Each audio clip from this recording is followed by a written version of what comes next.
The tragic death of Mahsa Amini, a young Iranian girl, has broken the hearts of not only our government, but also the people of my country. We regret the incident and hope to never have to witness such a heartbreaking loss again. A thorough investigation was carried out to determine the circumstances that led to these tragic deaths. So far, the findings of 2 preliminary investigations have been shared with member states and UN-affiliated organizations.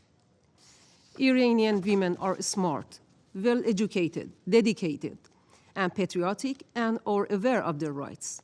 They also understand how to engage with the government in a peaceful and constructive manner in order to advance their rights.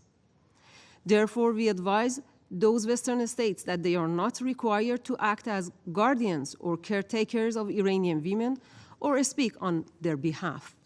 To Her Excellency Ms. Linda Thomas-Greenfield, Permanent Representative of the United States. Women and girls are under threat from conflict and repressive regimes, under threat from climate, and under threat from poverty.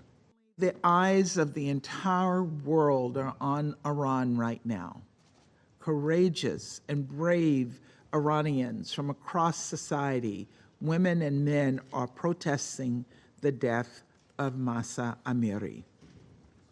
They are protesting the fact that she was killed by the Iranian morality police for the crime of being a woman. Representative Jordan, and give the floor to the representative of Germany. Germany is very concerned about the large-scale pushback against the gains in women's rights, including sexual and reproductive health and rights. A current issue of particular concern to Germany is the ongoing crackdown on women's rights in Iran. We must reverse all these trends and fully take advantage of the potential that lies in greater participation from all genders and from marginalized groups. I now give the floor to the representative of Ukraine. Ukraine has become the first UN member state to adopt a national action plan under conditions of war. The second NAP will be updated soon, reflecting the consequences of the Russian aggression, as Russian forces in Ukraine have actively targeted women. Rapes and sexual assaults attributed to Moscow's forces in Ukraine are part of a Russian military strategy. Thus, Ukraine has partnered with the UN to prevent and respond to all forms of gender-based violence, including sexual, to ensure meaningful justice through accountability of the perpetrators. I now give the floor to Ms. Sima Sami Bahous.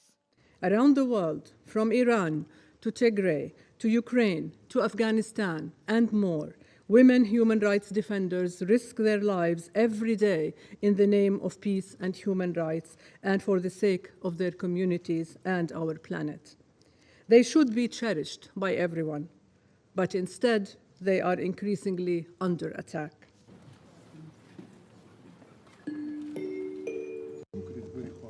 Yet, despite decades of evidence that gender equality offers a path to sustainable peace and conflict prevention, we are moving in the opposite direction.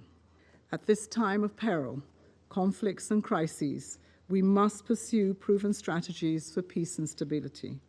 Protecting women's rights and promoting women's inclusion is such a strategy.